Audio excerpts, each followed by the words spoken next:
Today in your essential oil tutorial, I'm going to teach you how to make a quick, easy, effective cooling spray. This would be great if you're an athlete or at an athletic event, if you're out in the hot sun, if you're at a cottage or just outdoors camping, and you can take this anywhere with you. You can use it on kids or adults. One of my favorite cooling oils is peppermint essential oil. It's super cooling on the skin. If you're a woman in the perimenopause, menopause age, this is a great oil for you.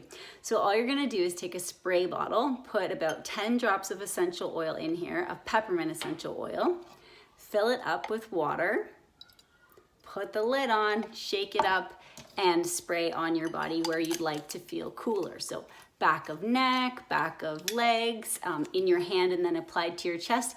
You just want to avoid spraying it right in your eyes. That's not going to feel very, very good. So that is a simple, easy, quick, effective cooling spray with 10 drops of doTERRA peppermint and water. Take this with you anywhere you go for cooling this summer.